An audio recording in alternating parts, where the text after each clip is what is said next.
tarde, pessoal. Boa tarde a todos. Eu me chamo Jéssica. Queria me aproveitar para me autodescrever aqui para vocês também. Eu sou uma mulher de 1,63 m, de cor parda, de cabelos pretos com mechas loiras. Estou vestindo um vestido verde, de alcinha e tênis branco. E estou do lado da Gabi e do Rafael. Eu faço parte da equipe da Agov, atuando como coordenadora do programa de aceleração de negócios de impacto. E... Opa, aguinha para vocês. E queria dizer que é um prazer estar com vocês dois aqui hoje, com a gente, no nosso evento Conecta Gov, nessa edição especial do Diálogos.gov, como eu falei para vocês, e vai trazer agora esse olhar e experiência de dois grandes parceiros do IDAGOV e grandes especialistas do ecossistema jurídico e de inovação. Então, eu queria agradecer a disponibilidade, e a atenção de vocês estarem aqui com a gente hoje. Obrigada. Queria apresentar aqui os nossos convidados. A Gabriela Palhares, ela é consultora de inovação na Veirano Advogado, advogada pela USP, mestranda em inovação e empreendedorismo pela USP, participou ativamente na elaboração do marco legal da Startup e Empreendedorismo Inovador, foi líder de projetos no Centro para a Quarta Revolução Industrial, afiliado ao Fórum Econômico Mundial, e coordenadora do Núcleo Jurídico de Observação de Inovação e Competitividade da USP. É conselheira no Comitê de Startups da Federação de Comércio e no Fórum de Empreendedores de São Paulo, bem como membro da Startup Advocacy. É também pesquisadora externa do Instituto de Pesquisas Tecnológicas e no OIC da USP, e parceira do IDAGOV, nosso novo projeto de Leaders, que descomplicam normas e processos jurídicos e de empreendedorismo, e que vocês podem conferir no nosso canal do YouTube. Além disso, ela também é professora do MBA de Empreendedorismo e Inovação da USP. Obrigada, Gabriela. Obrigada, eu. E o Rafael Fácil, nosso procurador do Estado de São Paulo, hoje atuando na Secretaria de Desenvolvimento Econômico. Ele é mestre em Direito Econômico e doutorando em Direito Administrativo pela Universidade de São Paulo. Ele trabalhou como consultor do BID para desenvolver um quadro para a procura de inovação no Brasil. É integrante do Núcleo Jurídico de Observatório de Inovação e Competitividade do Instituto de Estudos Avançados na Universidade de São Paulo. Foi fellow no Center for Fourth Industrial Revolution, em São Francisco, nos Estados Unidos, destacado pelo Fórum Econômico Mundial para racionalizar a contratação pública de soluções de inteligência artificial em todo o mundo. Como vocês viram, grandes biografias por aqui, muito experientes esses dois. E vou começar, então, com as perguntas. A gente está com um tempinho aqui mais tranquilo. E queria só deixar um recado para quem estiver assistindo a nossa transmissão ao vivo, que possa deixar suas perguntas também no chat, que a gente vai ter uns minutinhos para responder no final. Então, queria começar abordando o porquê de vocês estarem aqui com a gente hoje. Dois atores jurídicos para esse painel que fala sobre a importância de testar soluções dentro do governo. Atuando dentro de empresas, enquanto iniciativa privada, e gestores públicos enquanto governo, a gente acompanha os principais desafios e dificuldades desses gestores de inovar em governo, e o momento jurídico acaba sendo um dos maiores entraves citado por esses gestores públicos. Então, como vocês identificam o papel de vocês, de forma multidisciplinar, a formação de vocês, e esse papel de especialistas jurídicos enquanto indutor desse processo de inovação dentro do governo? Acho que a gente pode começar com a Gabi. As mulheres primeiro. Pode ser. Antes, só me descrever também, acompanhando a Jéssica. Então, eu sou baixinha, tenho 1,52, sou loira, branca, estou com uma calça bege, um sapato preto e uma jaqueta de couro, que vocês sempre vão me ver com ela. Uma jaqueta preta também. Bom, em relação a essa simbiose do jurídico com o governo, eu acho que cada vez mais a gente começa a ver essa participação de pessoas do direito, que não são do governo, mas participando enquanto cidadãos de realmente a criação de normas, o desenvolvimento de normas, e também o apoio depois para a execução do que a gente se propõe. E eu acho que esse é o melhor resultado possível desse conjunto, que deve estar sempre bem amarrado. Então, o governo sempre estando de mãos atadas e conversando com o público. Quando a gente fala de normas de inovação, a gente precisa ainda mais dessa interação, porque os fenômenos de inovação e empreendedorismo, eles são muito acelerados. Então, mais ainda, maior ainda a necessidade das pessoas do direito estarem a par e também conseguirem transmitir o que eles veem do mercado para o governo e vice-versa. Então, acho que o governo ele vem, daí, então, respaldar, formalizar um evento que a sociedade já está manifestando de inovação e, daí, então, criando mecanismos solicitados pela sociedade. E é muito bom a gente ver que em todas as camadas dos governos, né, tanto nas esferas municipal, estadual, federal, quanto também nos tipos, né, de governo. Então, se a gente tem o executivo, o legislativo, a gente vê que está todo mundo caminhando nesse mesmo sentido de não só fazer normas, mas trazer também a execução e a realização que a população espera.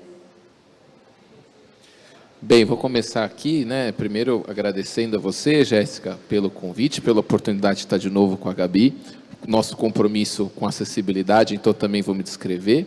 Meu nome é Rafael, sou um homem branco, com barba, que já foi um pouco mais magro, mas estamos caminhando para lá de novo, 1,81 e terno cinza. E eu acho que isso é suficiente, até pegando carona no que a Gabi acabou de trazer, para mostrar mais ou menos por que a gente tem 2 advogados para falar de inovação, né? Quando a gente fala de inovação, parece que é o oposto de quando a gente pensa em regra, burocracia, norma. Tudo isso parece ser uma contradição em si mesmo, né? Mas aí, em complemento com o que a Gabriela trouxe, eu acho que quando a gente fala de inovação, a gente às vezes primeiro tem que se lembrar de que para a inovação acontecer, a gente está falando de um casamento entre público e privado. Quando a gente vai olhar literatura, evidência, quando a gente vai falar de inovação no mundo, os países que mais conseguiram inovar são os países que conseguiram ter um relacionamento bem azeitado entre setor público, academia e empresa. Esse relacionamento não é uma coisa que acontece de forma espontânea. Ou seja, cada um desses 3 mundos tende a querer se insular em si próprio. E o direito acaba sendo, às vezes, um instrumento de coordenação importante para fazer com que essas relações aconteçam. Mas não basta acontecer, tem que acontecer com algum grau de segurança jurídica. E aí é talvez por isso que explique por que 2 advogados, de certa forma, a Gabi na prática privada e eu na prática pública, estamos fazendo aqui para falar de inovação. Tanto a Gabi, nos clientes dela, nos trabalhos que ela assessora, quanto a gente na administração, e eu tenho aqui a Adriana, que trabalha conosco na consultoria, a gente tem outros procuradores que também trabalham com inovação, a gente tenta, de alguma forma, fazer com que essa relação aconteça de forma azeitada. Mas, no Brasil, isso acaba tendo um problema maior, ou seja, alguns graus maiores de atenção em relação a outros países. E por quê? No Brasil, a gente tem muita norma sobre inovação. A Gabi estava falando agora há pouco, a gente produziu muita norma sobre inovação. Mas também tem um porenzinho nisso. O Brasil é um país que tem um direito administrativo, um direito que fala do agir da administração pública muito amarrado, muito preso a formalidades, muito preso a burocracias. E uma coisa que a gente tem no Brasil, de forma até única ou muito característica nossa, é a gente criar vias de bypass. A gente não reforma a lei de licitações. A gente cria 10 outras leis que criam procedimentos excepcionais. A gente não mexe no sistema tributário. A gente cria o simples, cria a MEI, tenta facilitar, ou seja, criar alternativas, regimes jurídicos paralelos, para tentar evitar, às vezes, talvez, mexer num momento principal, ou num regime principal. A inovação tem esse grau de dificuldade, porque, via de regra, a gente está falando, seja na parte tributária, na parte trabalhista, na parte das relações entre Estado, ICT e empresa, quase sempre de um regime excepcional, que tem que lidar com essa dificuldade natural de lidar com um regime geral e no seu relacionamento com as exceções. Então, Jéssica, quando a gente pensa em qual que é a importância do direito para a inovação, eu acho que primeiro lembrar isso. Primeiro, essa relação não é espontânea. Essa relação entre Estado, academia e empresa, ela precisa de uma engrenagem jurídica para ela conseguir se formar e ela conseguir se manter com estabilidade e com segurança. Mas, ao mesmo tempo, isso não é fácil. porque dentro do sistema a gente acaba tendo norma demais, a gente acaba tendo uma pluralidade, uma verborragia que torna difícil operar dentro desse sistema de regras sobre inovação. Então, quando a gente fala desses debates e fala do papel do direito, é importante lembrar isso. A gente fala de uma coisa e de um debate que é necessário, mas, ao mesmo tempo, que tem uma complexidade e uma dificuldade que não são comuns, que, de fato, mostram que esse ramo, ou esse nosso debate, tanto do lado privado quanto do público, ele é muito especial e ele tem características próprias que tornam ele bem difícil. Obrigada, gente, pela resposta. Eu queria complementar com uma pergunta que ainda a gente não colocou no roteiro, mas acho que a fala de vocês me trouxe essa curiosidade também de como foi o processo de vocês dentro do jurídico de começar a se conectar com esse tema de inovação. Eu acho que a Gabriela entende um pouquinho mais do processo de empreendedorismo, mas também fiquei curiosa do Rafael, como foi esse caminho de se encontrar dentro da inovação através enfim, da formação de vocês em direito e tudo mais. A minha foi bem ao acaso. Eu havia passado num concurso público, estava esperando e precisava trabalhar, e acabei caindo numa startup que depois virou um unicórnio. Então, eu acabei participando desse processo, é aí que eu entendi. Dava muita vergonha a gente, enquanto advogado lá, era um bicho totalmente estranho, a gente se vestia diferente, a gente tinha uma organização diferente, dava vergonha de falar na frente das pessoas, então ficava um negócio assim super difícil. Eu ficava à noite, às vezes, estudando o vocabulário mesmo que as pessoas estavam falando, anotando na reunião o que eles estavam falando para entender, né? E depois foi muito bom, porque a gente conseguiu fazer vários projetos juntos ali, né? Então, do jurídico, eu ajudei a criar uma ferramenta jurídica, então, a traduzir o juridiquês para um software do pessoal de desenvolvimento. Então, esse tipo de coisa, assim, a gente só vê dentro de uma startup, né? E depois, até a convite do nosso atual secretário, Bruno Caetano, eu fui trabalhar com ele na época que ele era deputado, e ajudei muito, daí comecei a conhecer bastante, ele também me deu muita abertura para conhecer os stakeholders do governo, não só do Estado, mas federal, e aí eu pude participar, inclusive, da elaboração do Marco Legal das Startups, representando, na época, né, a Alesp. E isso foi um divisor de águas, eu acho, porque a gente ter esse contato da área privada e da área pública nos gera um conhecimento muito específico para conseguir dialogar com os dois depois. E essa necessidade, muitas vezes, das startups conseguirem entender qual é o caminho de acesso ao governo e vice-versa, é fundamental. Eu acho que devem ter mais pessoas que conseguem ser essa ponte, né? E a gente poderia ter mais pessoas assim. Infelizmente, as universidades ainda não têm essa formação. Eu acho que falta muito e tem muita possibilidade da gente realmente introduzir essa questão da inovação, né? E dos advogados também serem esse amálgama, também serem treinados para isso. Mas, enfim, eu tive uma sorte e acho que acabei pegando essa sorte para mim. No nosso caso, a Procuradoria também tem um quê de semelhança, né? Também foi por acaso, né? Minha parte pessoal foi porque, antes de estar aqui, eu fiquei bastante tempo como assessor no gabinete da Procuradora-Geral. E eu cuidava de contratação pública, licitação de água mineral, limpeza, foguete, tudo que você pode imaginar. Compramos helicóptero, fazia tudo. E dentro desse universo de contratação pública, tinha algumas coisas que não encaixavam nas caixinhas que a gente tem no direito. A gente tem caixinhas no direito. A gente pensa, isso cabe nessa caixinha, isso não cabe. E tem, às vezes, algumas coisas que não encaixam bem nas caixinhas. E aí, poxa, o que a gente faz? Era nesses momentos que, às vezes, eu acabava sendo chamado a atuar. Na época, antes do IDEAGOV, um dos projetos que a gente tinha era o PitchGov, que também, né, seus aprendizados, suas falhas, seus pontos positivos geram aprendizados para a gente, assim como o IDEAGOV vai gerar para o futuro. Mas foi esse contato inicial. A Procuradoria, nesse mesmo momento, começou a ser chamada a conversar dos primeiros debates do decreto aqui em São Paulo, de 2017, que regulamentou a Lei de Inovação reformada em 2016 aqui em São Paulo. Um colega nosso, na época da SUB, da sua procuradoria, acompanhava esses debates. Ele saiu e a gente começou a perceber que a gente precisava dar um olhar diferente para essa área de ciência, tecnologia e inovação. E aqui, aproveitar que está gravado, que está sendo transmitido, a gente tem que falar algumas verdades nesse momento. Dentro da literatura, tem posições que, aproveitando até os tempos de Copa do Mundo, falam, por exemplo, da turma do ataque, o pessoal que, por exemplo, está como atacante, querendo marcar o gol, e a turma da defesa, os goalkeepers, né, os goleiros.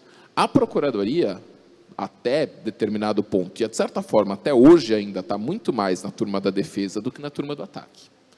Colocar de uma forma mais direta, a procuradoria era muito mais um agente que atravancava o processo de inovação do que ajudava a catalisar. Eu acho que a gente está num momento de começar a virar essa chave. Eu não vou nem dizer, Jéssica, que a gente conseguiu virar essa chave completamente. Mas o fato é que o que a gente conseguiu montar em São Paulo, no âmbito da Procuradoria, no que diz respeito à inovação, já colocou a gente bastante fora do que é a regra da Procuradoria, ou seja, dos agentes da advocacia pública serem vistos ou atuarem um pouco mais de forma cautelosa em relação a esse bicho novo.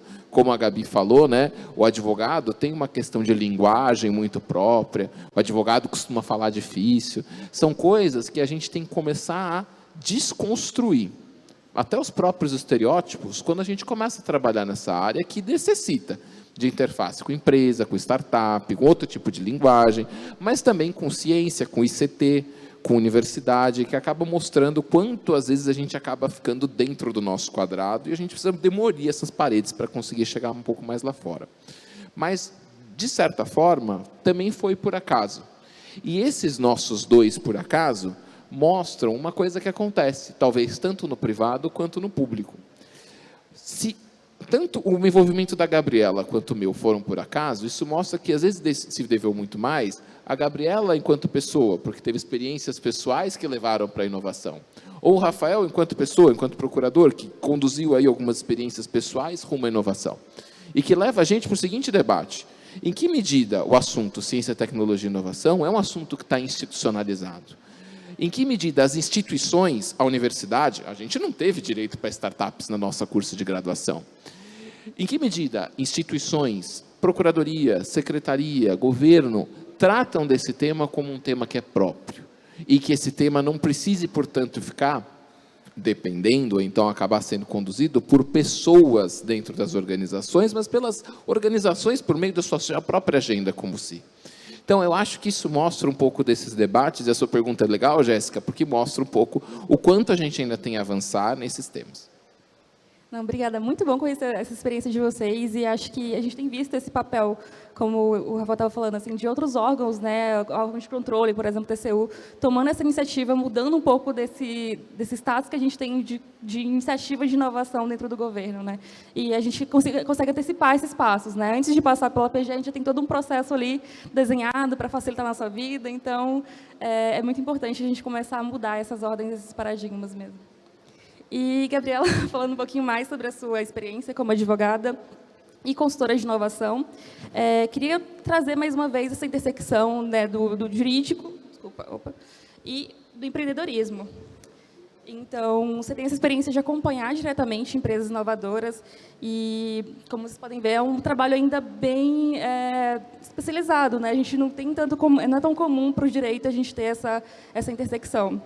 E aí eu queria saber como que você observa esse processo para as empresas de se adequarem a esse modelo B2G, né, encontrarem ter valor das suas soluções testadas pelo governo, né? A gente tem esse papel aqui dentro do IDEAGOV de ser esse catalisador, de apoiar essas empresas que resolvem desafios públicos a, enfim, investirem, né, em comercializar com o governo. Mas queria saber do seu lado, assim, como que você tem visto esse processo junto com as empresas? Legal, obrigada. Eu acho que teve um shift muito grande, assim, a partir de... Não só quando publicou, né, o marco legal das startups, mas antes, né, as discussões começaram em 2017, bem na época também do Decreto Paulista, mas ali entre 2015, 2016, 2017, começou um movimento muito grande. Até então, eu via... as empresas com as quais eu tinha contato falavam assim, de jeito nenhum, governo, tchau, né? É a última coisa que eu vou querer fazer. Ou então, pensava assim, olha, eu já sou uma empresa super estruturada, eu vou fazer só com o governo, mas aí eu vou me especializar nisso, né? E que também é ruim. Então, eu via essa discrepância entre o que até o governo gostaria de ter como inovação e o que, de fato, as empresas ali estavam dispostas a correr de risco. E realmente era um risco muito grande e, no fim, depois, a gente sabe que tiveram algumas experiências no próprio PitGov e tal, que não conseguiram ter muito sucesso, porque na época a gente não tinha ainda um aparato jurídico para justamente trazer a segurança jurídica que se esperava e a formalização que se esperava, né?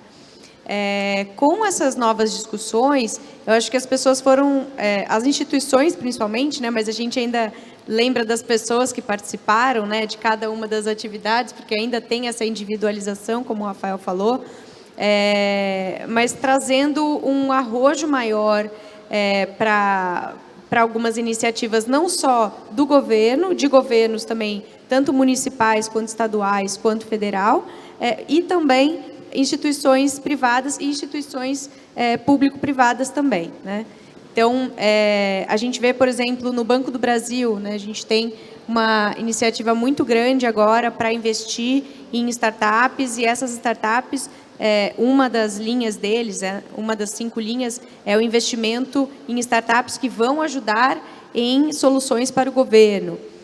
A gente vê, eu particularmente estou recebendo muitas startups que, sim, agora querem vender para o governo e têm interesse em conhecer melhor os novos mecanismos que a gente possui.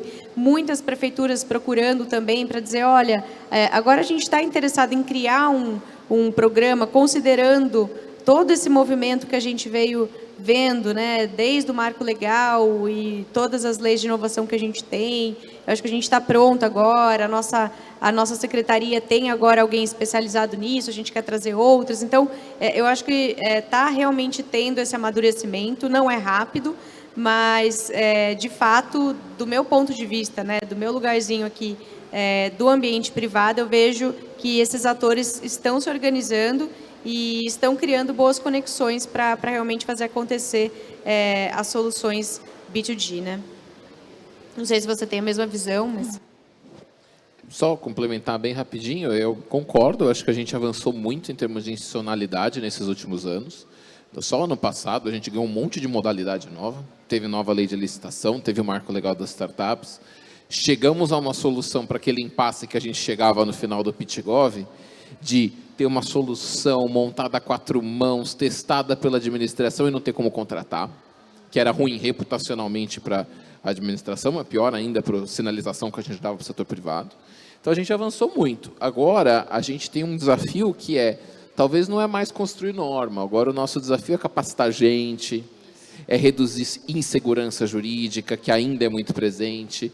Então, acho que agora a gente tem avanço para celebrar, mas começou um monte de desafio novo para tentar tirar do papel. Então, outros países conseguiram resolver isso investindo nisso. Capacitação, piloto em pequena escala, fazer testes em grande... expandir a cultura de contratação de inovação na administração com pilotos de baixo risco, que ajuda a reduzir esse desconhecimento da administração e essa insegurança junto ao controle. Então, tem muitas coisas novas nesse desafio que a gente passou a ter de diferente. Só fazendo um adendo, eu acho que também uma coisa boa que eu vi nos últimos 3, 4 anos foi uma redução do estigma de que inovação é só pesquisa e desenvolvimento, né? Ou só começa por aí. Não, tem muitas formas, né? O mercado também pode trazer, e desse mercado pode levar a uma pesquisa e desenvolvimento e isso realmente fazer girar, né? Essa tríplice hélice e tal. Então, não é um caminho ou outro. E por que eu digo isso? Porque eu acho que também teve um amadurecimento nesse sentido para a gente conseguir viabilizar novas linhas de crédito, de incentivo também, e até mesmo empresas que obrigatoriamente tinham que investir em P&D e que agora podem investir também em startups, né? Então, a gente vê um movimento das empresas de óleo e gás, por exemplo, de energia, fazendo isso, pegando um pouco dessa verba e também colocando nas startups, porque eu acho que tem mais de uma maneira da gente valorizar a inovação. Então, eu acho que tem essa questão também que ajudou, mais uma vez, a fomentar empresas, né, startups e outras B2G. Obrigada, gente. E aí, pensando um pouco nesse processo que a gente tem conversado aqui sobre a resistência que a gente tem dentro dos órgãos de governo, dentro das empresas, de inovar, de testar essas soluções e de fazer essa interlocução, né, de as empresas privadas realmente se conectarem com o governo, testarem suas soluções, terem interesse de terem como cliente o governo também. A gente já está trabalhando nesses mecanismos jurídicos e tudo mais. Mas vocês dois, no papel de vocês de jurídico, assim, como que vocês conseguem mostrar esse valor desse processo para esses dois atores que a gente tem aqui hoje? Começo eu, então. Eu acho, Jéssica, que a gente ainda tem um dos vários desafios que a gente falou, que agora a gente tem por superar, já que a gente já tem norma suficiente, um dos desafios é o cultural. A gente tem uma administração pública muito autoritária, muito centrada em si próprio, que tem uma tradição em si que é muito contrária ao que a gente chama de inovação aberta. Inovação aberta não é só, lógico, a gente pensar no conceito, a permeabilidade dos fluxos de conhecimento, de dentro para fora, de fora para dentro, combinado. Mas, assim, a gente tem dentro da administração pública uma resistência muito grande a acreditar que problemas do Estado podem ser resolvidos por soluções que vêm de fora do Estado. Isso é um desafio cultural que a gente ainda vai camelar muito para conseguir superar. Mas, hoje, boa notícia é que a gente já tem instrumentos jurídicos de inovação aberta, como os que a gente usa no IdeaGov, por exemplo, para permitir essas internalizações de soluções inovadoras, de fora para dentro. Não é só fora para dentro, é o dentro para fora, é pensar em co-criação, em construir junto. Então, a gente já tem respostas para isso, mas o desafio cultural existe. Essa coisa do não foi inventado aqui, né? No inglês eles têm aquela expressão do not invented here, né? Mostra um pouco isso. A gente tem uma administração pública que tem uma tradição autoritária. Há muito pouco tempo a gente passou a se abrir para a democracia. Ainda mais para se abrir para entender que soluções ou que o interesse público, que é a pedra filosofal do Harry Potter do direito público, ela pode vir ou pode ser definido por algo que está fora dos quadros da administração. Então, esse desafio, primeiro, cultural, é importante. Segundo ponto de resistência, controle. O gestor público no Brasil, que tem ali, ou que já teve o seu CPF ali na roda, sabe o que eu estou falando, que a atividade de contratação pública ela é extremamente penosa. Ela coloca um risco muito grande na figura do gestor, que é o cara que tem que saber todas as características do mercado, definir completamente todas as especificações técnicas dos bens que ele especifica, os bens que ele quer contratar, e acaba, às vezes, gerando uma cultura de punibilidade dentro das contratações. Isso gera um cenário para o gestor de aversão ao risco.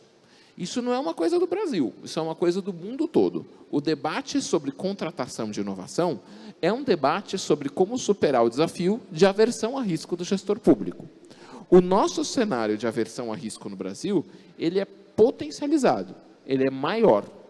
E aí a gente vai falar, então isso é culpa do TCU, do TCE, da PGE, da AGU, porque eles punem, eles têm cultura que pune o gestor. O gestor que inova, ele é punido. A gente tem decisão que pune o gestor que inova. Não.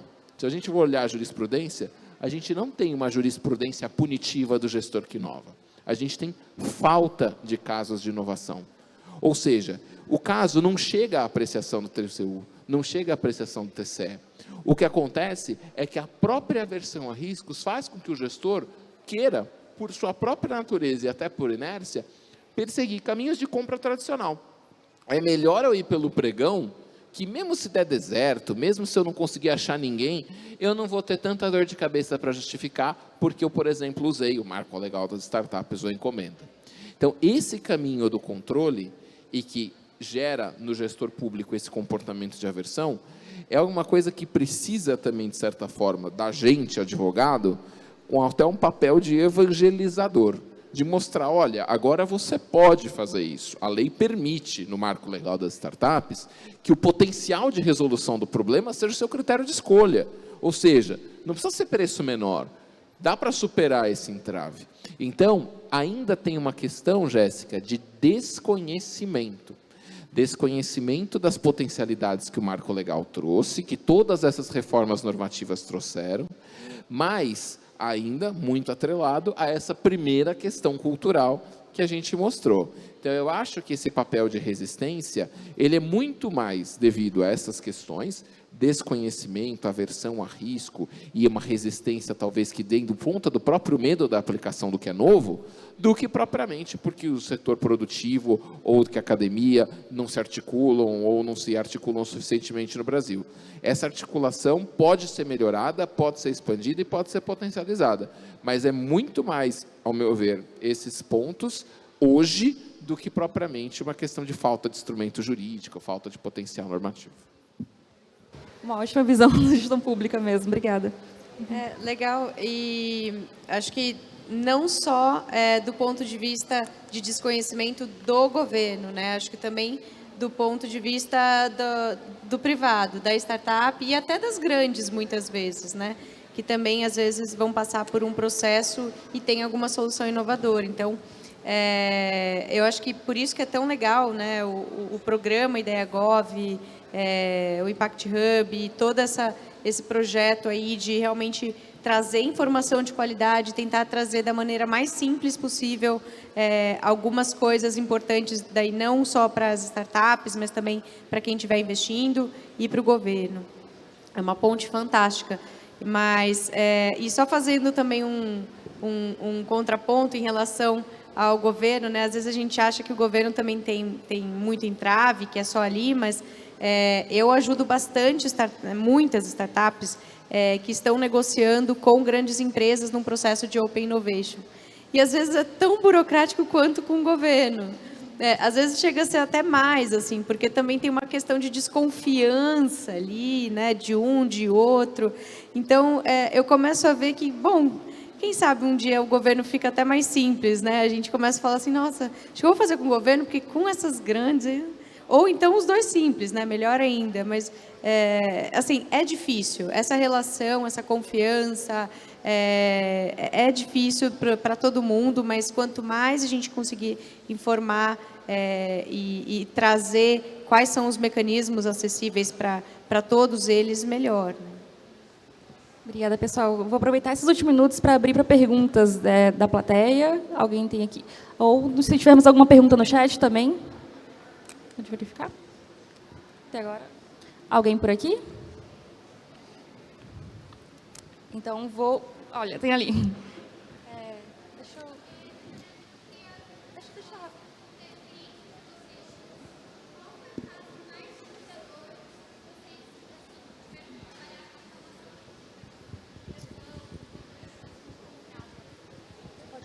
Para o público poder escutar. Boa tarde. Eu gostaria que vocês compartilhassem um pouco da experiência mesmo de vocês, de um grande desafio de estruturação de contratos públicos, sabe, de inovação. Assim, qual foi o mais desafiador, a modularização, a estratégia jurídica por trás que vocês utilizaram? Se teve uma interpretação diferente? Tiveram que advogar por algum lado, por alguma interpretação? Era isso que eu queria perguntar. Obrigada.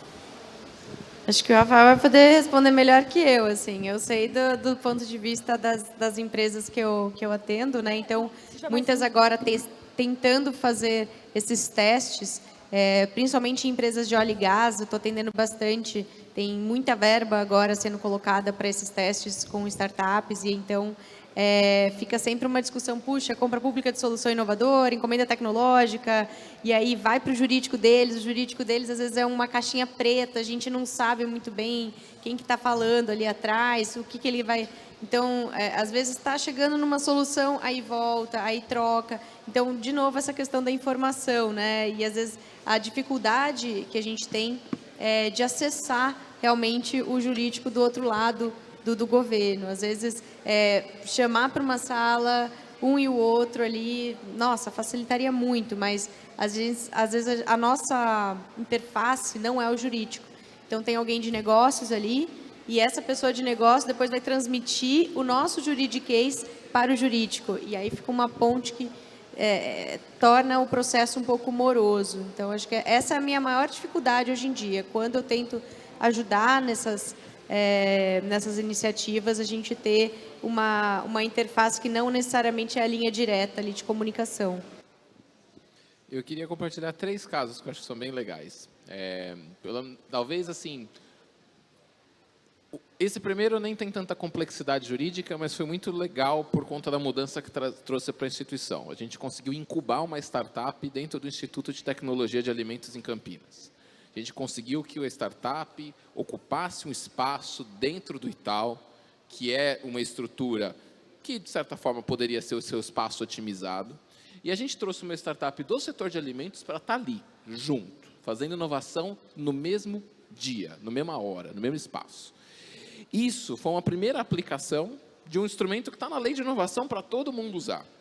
E que, para minha felicidade, depois foi expandido com outro projeto, até para toda a Agência Paulista de Tecnologia do Agronegócio, da APTA, tentando fazer mais atividades de cooperação entre empresas e instituições de pesquisa dentro da Secretaria da Agricultura. Acho que mostrou um pouco das quais são as potencialidades que a gente tem.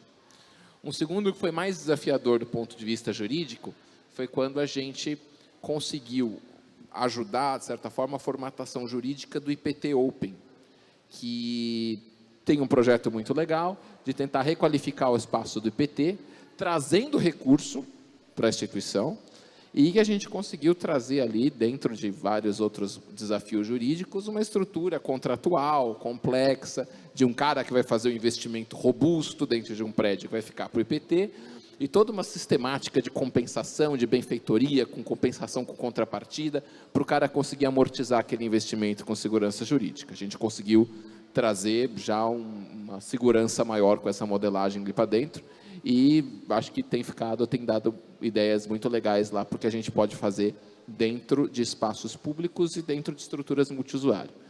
E, por fim, um terceiro que ainda acompanha, que eu acho que é bem legal e que ainda acho que a gente vai ter notícias interessantes, é a encomenda tecnológica que a gente fez com o metrô de São Paulo para uma solução de inteligência artificial de monitoramento das vias do metrô, usando inteligência artificial, câmera, sensor, para capturar pequena fissurinha no trilho do trem e conseguir identificar a partir dali necessidades de manutenção.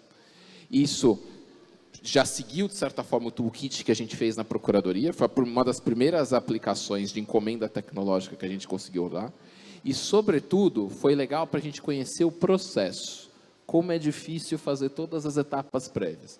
Eu tive a oportunidade de acompanhar o metrô nessa experiência, junto com o C4IR, também foi um piloto do projeto que a gente fez com o Fórum Econômico Mundial, e foi um aprendizado muito enriquecedor. Então, assim, acho que são 3 casos, teria outros para falar, mas essas experiências acho que mostram o quanto que a gente está perdendo, quanta coisa a mais a gente não conseguiria fazer.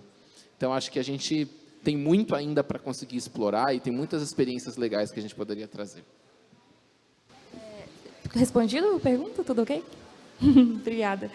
Temos horário para mais pergunta? Isso, nós temos uma pergunta online da Cláudia de Oliveira. Em relação à inovação, o que acham da questão do investimento na infraestrutura digital? O setor público não infraestrutura robusta e precisa adquirir certos produtos e serviços. Como veem isso? Bom, a pergunta é bem ampla, né? Mas, assim, tem muitos movimentos também do governo já há mais de 5 anos. Por exemplo, tem o TIC, né? Que é um programa de vários governos de estado que se juntaram para justamente trazer começar a digitalizar o governo. Tem uma questão só que é muito debatida, na época que eu participei das reuniões do TIC, com membros de vários governos de estado, que era, e se a gente digitaliza tudo e a gente não digitaliza o indivíduo? Quais indivíduos daí serão totalmente excluídos ali? Então, é um processo que também, tudo bem, por um lado a gente realmente precisa ter mais tecnologia dentro do governo, por outro, a gente talvez precise amarrar muito bem a tecnologia do governo com a infraestrutura para a pessoa lá no fim, né, também ter acesso. E não é só trazer a tecnologia, a gente sabe que também daí tem a questão cultural, tem a questão educacional, né, tem a minha nona, por exemplo, que nunca ia fazer, ela não sabe nem mexer no caixa do banco, como é que ela vai, né, usar um computador? Então, assim, tem outras questões ali que também extrapolam simplesmente comprar um software. Só sobre esse ponto de transformação digital. É um debate um pouco diferente de compra pública de inovação, né? Mas é um debate que de certa forma, ele pega essas questões culturais que a Gabi trouxe, né? Mas assim, a gente tem muitos pontos assim no Brasil que a gente poderia avançar muito mais e acabam não avançando por questões, às vezes, de falta de organização da própria administração pública. Vou dar um exemplo. Tecnologias hoje que são praticamente infraestrutura digital. Armazenamento em nuvem, por exemplo. Se a gente tiver vários órgãos públicos contratando a nuvem só para si próprio, falta uma mínima coordenação em relação aos órgãos públicos de conseguir fornecer algumas das tecnologias que são backbone, que são infraestrutura, para toda a administração. Eu vou dar um exemplo concreto disso. A gente tinha, por exemplo, no HC, a gente fez um piloto do Fórum Econômico Mundial lá, olhando para sistemas que o HC tinha para tentar minimamente fazer com que os dados coletados por um sistema conversassem com dados coletados de outro. A gente viu que o HC tinha mais de 60 sistemas diferentes. 60 sistemas diferentes, cada um com uma linguagem própria, formato de software proprietário, um não conversando com o outro, que fazia com que se tornasse muito difícil qualquer interoperabilidade entre esses sistemas. Então, assim, falta investimento de infraestrutura? Falta, mas falta talvez mais uma visão estratégica para pensar em como que a gente provê algumas estruturas comuns que permitem a transformação digital. Segundo desafio importante, a lei clara dos que a Gabi já trouxe da parte cultural, de inclusão e /exclusão, né? Dados. A gente tem ou a gente se preocupa muito pouco com a qualidade e a disponibilidade dos dados. A maior parte dos projetos de governo que as pessoas querem usar, por exemplo, inteligência artificial, o nosso obstáculo principal é dado de baixa qualidade. Por quê? Falta metadados, falta organização dos bancos que permitem essa interoperabilidade entre, por exemplo, vários sistemas diferentes que podem aí trabalhar para conseguir tirar, a partir daquele pool de dados que a gente mola, algum tipo de informação útil para a administração. Então, assim, eu acho que é um outro debate, como falei, de contratação de inovação, porque a gente não está falando propriamente da insegurança, da aversão ao risco, mas sim do que países que tiveram experiências bem-sucedidas de transformação digital fizeram. Por exemplo, Reino Unido e Índia. Muita coordenação, investimento pesado, iniciativas interessantes de transformação digital na administração para tentar vencer essa barreira cultural. Por exemplo, a Índia criou um marketplace de compra pública. Em vez de você ir lá fazer uma licitação para bens menores ou bens que você compraria por dispensa, você vai como se fosse numa Amazon do governo, que tem lá todos os fornecedores que querem oferecer, vai lá, aperta, coloca ali quais são os itens que você quer no seu carrinho e chega na sua casa. Na sua casa, né? Na sua repartição, né? Mas, de toda forma, eu acho que são soluções mais simples, não propriamente de uma inovação disruptiva, mas uma inovação mais incremental, uma inovação mais de processo, mas que falta, de certa forma, uma certa visão estratégica de conseguir prover o investimento necessário e, de certa forma, organizar a casa para que o pessoal não fique batendo cabeça e a gente consiga ter dado suficiente para pensar em solução para o governo. Aliás, pegando um exemplo até do C4R, né, na época que a gente estava lá, então, a questão dos dados de saúde, né?